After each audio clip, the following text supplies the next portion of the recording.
In 2006, Major Brown was assigned to lead a VIP escort through Baghdad, Iraq. On the way out of the city, chaos ensues when his Hummer drives past a vehicle and it explodes. Instantly, the driver and the gunner are killed, and Brown's body is riddled with shrapnel. Left alone with his dead comrades in excruciating pain, hours pass before a rescue team can get to him. He is rushed to the nearest base, and after several months of surgeries and intensive care, he is lifted back to the States. Independence Day arrives, along with his family and friends to celebrate. Fireworks are about to start, and he sees this as an opportunity to isolate himself in the house. The first firework goes off, and Major Brown gets a sick feeling in his stomach and a sudden rush of panic. The second firework goes off, and the sound of a car bomb detonating erupts in his ears. The third firework takes him back to Baghdad, with the mutilated bodies of his brothers in arms by his side. The fourth firework compels him to pull out his 9mm, and he aims it at his temple. This story isn't true.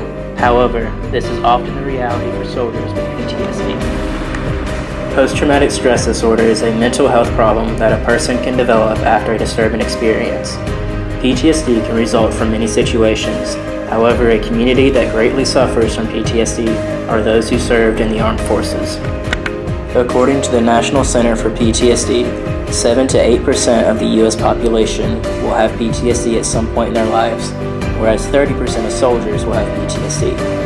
However, recent studies by Pittman and Associates has found that among OEF and OIF combat veterans, 46% of them will have PTSD.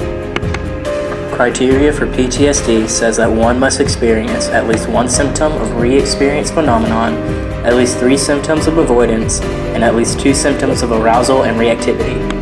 Symptoms of PTSD include repetitive flashbacks and dreams, psychological reactions to stress, attempts to avoid any reminders of the experience, attempts at numbing oneself, difficulty sleeping, hyper-alertness, and heightened reaction. PTSD is usually prevalent after the soldier has been discharged from service and goes home.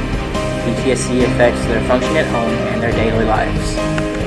Up until the Vietnam War, PTSD was referred to as shell shock and was believed to be linked to cowardness and fear in the soldier. One of the treatments used to help veterans with PTSD is prolonged exposure therapy. This type of therapy is challenging for a patient to experience because it requires recalling the traumatic experience that caused the PTSD. This type of cognitive behavioral therapy is meant to engage the patient with the event rather than avoid it. Prolonged exposure therapy has been proven to help with PTSD symptoms such as general anxiety, depression, guilt, and anger. Prolonged exposure therapy has helped many veterans who suffer from PTSD. However, it is not accessible, especially for the many veterans who use the Veterans Affairs hospitals. PTSD is a limiting disorder that plagues many of our nation's heroes. Please help spread awareness so one day we can find a cure.